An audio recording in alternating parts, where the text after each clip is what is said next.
FM ನ್ಯೂಸ್ಗೆ ಸ್ವಾಗತ. ನಾನು ಭಾರ್ಗವಿ. ಇದೀಗ ಬಂದ ಸುದ್ದಿ. ಮೋದಿ ಸರ್ಕಾರಕ್ಕೆ ಜನತೆಯ ಬಗ್ಗೆ ಕಿಂಚಿತ್ತೂ ಕಾಳಜಿ ಇಲ್ಲ.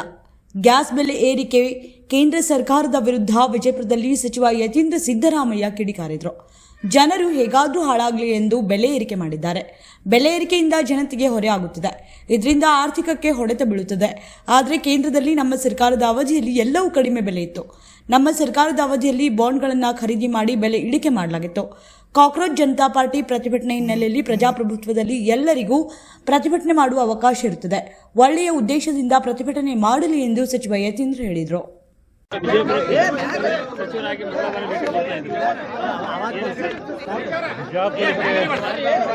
ಬಹಳ ಹಿಂದೆನೆ ಸುಮಾರು 1 ತಿಂಗಳ ಹಿಂದೆನೆ ಈ ಒಂದು ಕಾರ್ಯಕ್ರಮ ನಿಗದಿಯಾಗಿತ್ತು. 30ನೇ ತಾರೀಕಿಗೆ ನಿಗದಿಯಾಗಿತ್ತು. ಅದೇ ಕಾರಣಕ್ಕೆ ಅದನ್ನು ರದ್ದು ಮಾಡಿ 7ನೇ ತಾರೀಕು ಬರ್ತೀನಿ ಅಂತ ಹೇಳಿದ್ದೆ. ಸೊ ಸಚಿವಾಲಯದಿಂದ ಮುಂಚೆನೇ ಈ ಒಂದು ಕಾರ್ಯಕ್ರಮ ನಿಗದಿಯಾಗಿತ್ತು. ಅದರಂತೆ ಇವತ್ತು ಬಂದಿದ್ದೇನೆ. ಇವಾಗ ಬಿಜೆಪಿಯವರು ಯಾವಾಗಲೂ ಕೂಡ ಜನವಿರೋಧಿ ನೀತಿಯನ್ನು ಅನುಸರಿಸುವಂಥವ್ರು. ಯಾವಾಗ ಅಂತಾರಾಷ್ಟ್ರೀಯ ಮಟ್ಟದಲ್ಲಿ ಕಚ್ಚಾ ತೈಲದ ಬೆಲೆ ಕಮ್ಮಿ ಇದ್ದಾಗಲೂ ಕೂಡ ಜನರಿಗೆ ಆ ಬೆನಿಫಿಟ್ನ ಪಾಸ್ ಆನ್ ಮಾಡಲಿಲ್ಲ. ಆಗಲೂ ಕೂಡ ಪೆಟ್ರೋಲ್ ಬೆಲೆ ಡೀಸೆಲ್ನ ಜಾಸ್ತಿ ಮಾಡಿದರು. ಈಗ ಇಂಟರ್ನ್ಯಾಷನಲ್ ಲೆವೆಲ್ನಲ್ಲಿ ಕಚ್ಚಾ ತೈಲದ ಬೆಲೆ ಜಾಸ್ತಿ ಆಗಿದೆ. ಈಗ ಅನಿವಾರ್ಯವಾಗಿ ಜಾಸ್ತಿ ಮಾಡಿದ್ದಾರೆ. ಆದರೆ ಅವಾಗ ಜನಕ್ಕೆ ಬೆಲೆ ಕಮ್ಮಿ ಮಾಡಿದರೆ ಅವ್ರಿಗೆ ಹೊರೆ ಆಗ್ತಿರಲಿಲ್ಲ.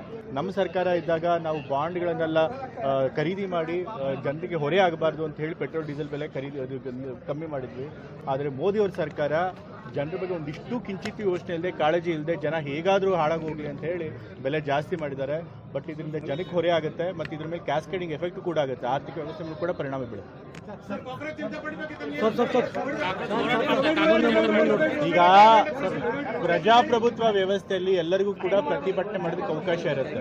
ಅವ್ರೇನಾದ್ರು ಒಳ್ಳೆ ಉದ್ದೇಶ ಇಟ್ಕೊಂಡು ಪ್ರತಿಭಟನೆ ಮಾಡ್ತಿದ್ದಾರೆ. ಸೊ ಹಾಗಾಗಿ ಪ್ರತಿಭಟನೆ ಮಾಡಲಿ. ಸರ್, ಇನ್ನೊಂದು ಸರ್, ಸತೀಶ್ ಜಾರಕಿಹೊಳಿ 45 ಜನ ಶಾಸಕರನ್ನ ಸಹಿ ಸಂಗ್ರಹಿಸಿ ಸಿದ್ದರಾಮಯ್ಯ ಅವರ ಒಂದು ಬದಲಾವಣೆಗೆ ಪ್ರಯತ್ನ ಮಾಡಿದಂತ ಸಾಮಾಜಿಕ ಜಾಲತಾಣಗಳಲ್ಲಿ ಅದೆಲ್ಲ ಊಹಾಪೋಹ, ಅದಕ್ಕೆ ಯಾವುದೇ ಒಂದು ಆಧಾರ ಇಲ್ಲ. ಪ್ರತಿಯೊಬ್ಬ ಪೋಷಕರ ಕನಸು ತಮ್ಮ ಮಕ್ಕಳು ಉತ್ತಮ ಶಿಕ್ಷಣ ಪಡೆದು ಉತ್ತಮ ಭವಿಷ್ಯ ನಿರ್ಮಿಸಿಕೊಳ್ಳಬೇಕು ಅನ್ನೋದು. ಆ ಕನಸಿಗೆ ಈಗ ಸಿಕ್ಕಿದೆ ಸೂಕ್ತ ವೇದಿಕೆ. ವಿಜಯಪುರದ ಪ್ರತಿಷ್ಠಿತ ಶಿಕ್ಷಣ ಸಂಸ್ಥೆ ಎಸ್ಕೆ ಪ್ರೀ ಪ್ರೈಮರಿ ಹಾಗೂ ಪ್ರೈಮರಿ ಪಬ್ಲಿಕ್ ಶಾಲೆಯಲ್ಲಿ 2026-27ನೇ ಸಾಲಿನ ಹೊಸ ಶೈಕ್ಷಣಿಕ ಪ್ರವೇಶಗಳು ಇದೀಗ ಪ್ರಾರಂಭವಾಗಿವೆ. ನರ್ಸರಿ, ಎಲ್ಕೆಜಿ ಹಾಗೂ 1ರಿಂದ 8ನೇ ತರಗತಿಯವರೆಗೆ ಸ್ಟೇಟ್ ಮತ್ತು ಎನ್ಸಿಆರ್ಟಿ ಸಿಲೆಬಸ್ ಆಧಾರಿತ ಗುಣಮಟ್ಟದ ಶಿಕ್ಷಣ ನೀಡಲಾಗುತ್ತದೆ. ಅನುಭವಿ ಶಿಕ್ಷಕರ ಬಳಗ, ಸುಸಜ್ಜಿತ ತರಗತಿ ಕೊಠಡಿಗಳು, ಸ್ಮಾರ್ಟ್ ಕ್ಲಾಸ್ ಹಾಗೂ ಕಂಪ್ಯೂಟರ್ ಶಿಕ್ಷಣ, ಸಾಂಸ್ಕೃತಿಕ ಮತ್ತು ಕ್ರೀಡಾ ಚಟುವಟಿಕೆಗಳು, ಮಕ್ಕಳ ಸರ್ವಾಂಗೀಣ ಬೆಳವಣಿಗೆಗೆ ವಿಶೇಷ ಆದ್ಯತೆಯನ್ನ ನೀಡಲಾಗಿದೆ. ಇದೇ ಈ ಶಾಲೆಯ ವಿಶೇಷತೆಯಾಗಿದೆ.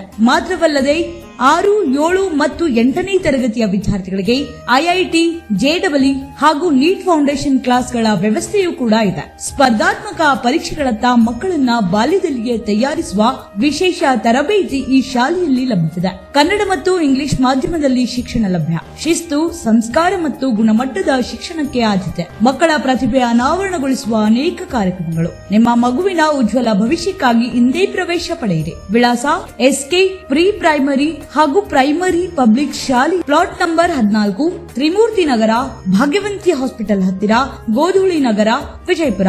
ಹೆಚ್ಚಿನ ಮಾಹಿತಿಗಾಗಿ ಸಂಪರ್ಕಿಸಿ. ಮೊಬೈಲ್ ನಂಬರ್ 08352319653 ಹಾಗೂ ಮೊಬೈಲ್ ನಂಬರ್ 8971958205 ಹಾಗೂ 9611255191 ಮತ್ತು 8277437858.